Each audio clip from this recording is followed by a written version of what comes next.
है मेरा। आइए इनकम। अब ये यहाँ पर बोन को हम पियर्स कर रहे हैं, ठीक है ना। पियर्स करें थोड़ा दबाव लगा के, और जैसे ही देखो कि बोन में हम पियर्स करके गए ना, तो ये देखो ये प्रेशर एकाएक रिलीज कर दे, है ना। जैसे हम किए और प्रेशर रिलीज कर गया, दैट मीन्स कि आई एम इन, है ना। हाँ, माई इंस्ट्रूमेंट इज इन ड्रम, ठीक है।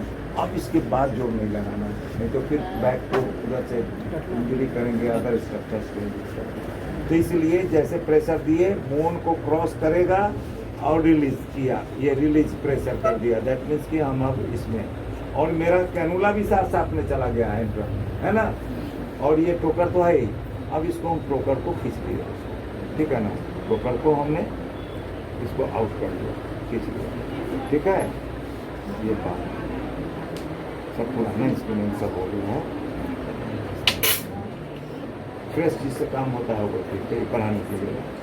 तो ये एंट्रम है ना, ऐसे देख रहा है ऐसे। अब ये हमारा इसी से इसमें अटैचमेंट को तो लगा ही हुआ है हमारे उसमें हिगिंसन सिरिंज में। यहाँ पर वाटर कैसा लेंगे, आइदर नॉर्मल सलाइन और वाटर को बॉयल करेंगे। वाटर को बॉयल करने से क्या होगा, बॉयल करने से एंटीसेप्टिक हो गया वो, है ना, सारे बैक्टीरिया हट गई, बॉयल हो गया। फिर उसको कूल कर लिए, कितना कूल करेंगे, एट बॉडी टेम्परेचर, है ना। हमेशा फ्लूइड को क्या रखेंगे, बॉडी टेम्परेचर। अब अगर मेरे पास वो डिवाइस है, हम डिवाइस को लगाए, इसमें अटैचमेंट किए इसको, इसी को, और उसके बाद इसको पुश करेंगे तो क्या होगा, ये फ्लूइड गया इंट्रम में। इंट्रम ऐसे है नहीं, इंट्रम में यहाँ पुश किए हैं, उसका बॉटम नीचे तक है, इंट्रम नीचे तक है ना। अब इसको वॉश करेगा, वॉश करके इसका कहाँ है, ओपनिंग कहाँ है, ऊपर है ना, नीचे नहीं ओपनिंग, ऊपर है। ऊपर तो ये वॉश हो के वो नेचुरल ऑस्टियम से, मतलब नेचुरल ऑस्टियम कहाँ रहता है, इनफंडिबुलम में होता है, इनफंडिबुलम में रहता है, मिडिल मियास्टस में। वहाँ से फ्लूइड निकला, है ना। यहाँ से धूल रहा है या फ्लूइड निकल रहा है यहाँ से, ठीक है ना। और निकल के फिर नोज के थ्रू हम एक किडनी ट्रे लगाए हुए हैं, किडनी ट्रे से सब कुछ को आ रहा है, ठीक है ना। पेशेंट उसको मुंह में चला गया, अभी गलती से कुछ बन दिया, तो इस तरह से पर्स में कुछ भी इन्फेक्शन है, डेब्रीज है, एनीथिंग जो अंदर है वो सब वॉश आउट होके करते हैं। एक बार नहीं करते हैं ना, एक बार किए, दूसरा बार किए, जब तक फ्लूइड है हमारा तब कर लिया ना। इसको कई पंप, 5, 7, 10 पंप दे दिए धीरे धीरे, और दे के तब उसको वॉश करते हैं, है ना।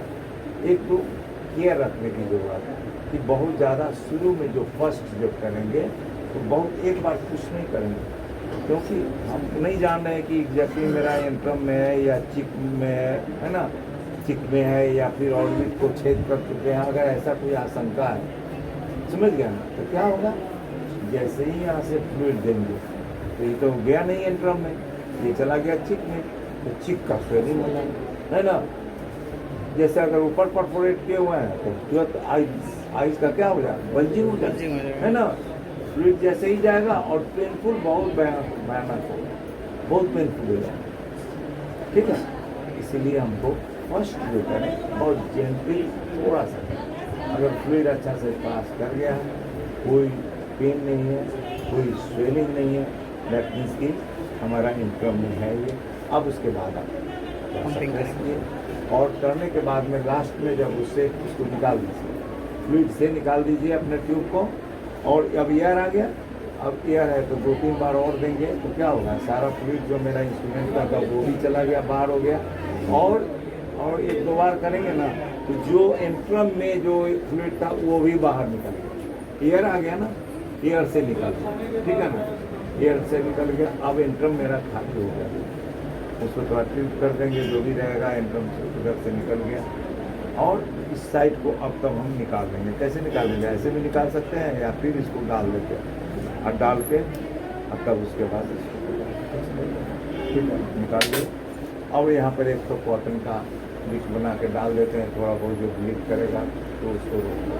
समटाइम्स कभी कभी ज़्यादा भी ब्लीड हो जाता है, ठीक है ना, इसलिए उसको केयर करना है।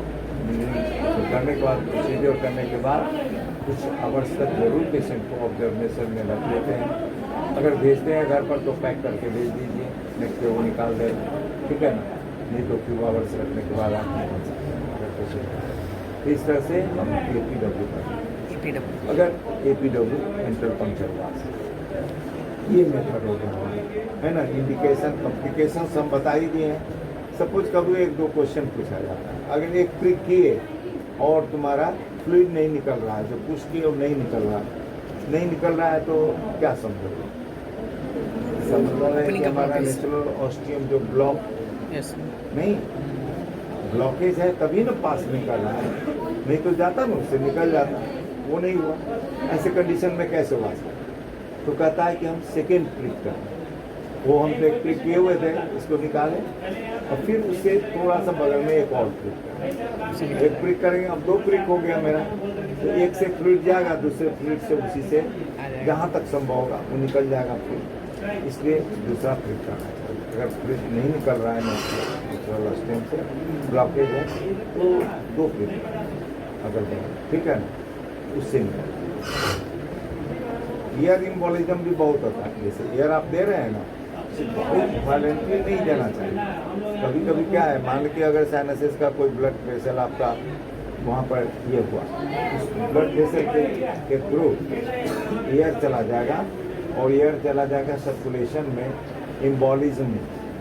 इम्बोलिज्म बहुत खतरनाक होता है, वो जहाँ भी आती है, चाहे ब्रेन में जाके लॉस कर जाएगा, लंग्स में जाके लॉस कर जाएगा, अगर तो वहाँ का ब्लॉकेज कर दिया सप्लाई और उस पूरे एरिया इन्फार्क्ट कर जाए, है ना, डेड हो जाए। तो इसलिए ईयर इम्बोलिज्म या फ्लूइड जब चढ़ाते रहते हैं, है ना, फ्लूइड जो चढ़ता है उसमें देखना चाहिए, कभी भी ईयर का नहीं रहना चाहिए। तो ये सब छोटी छोटी तुम लोग को काम क्यों कहते हैं कि छोटा काम भी देखो, करो, ये बहुत छोटी सी बात है, लेकिन कितना बड़ा डैमेज हो सकता है। अगर मेरे गलती से अगर या स्टाफ की गलती से अगर ईयर चला गया, पेशेंट तो अननोन है ना, उसका अटेंडेंट अननोन है, तो ये अगर हम केयर नहीं करेंगे स्टाफ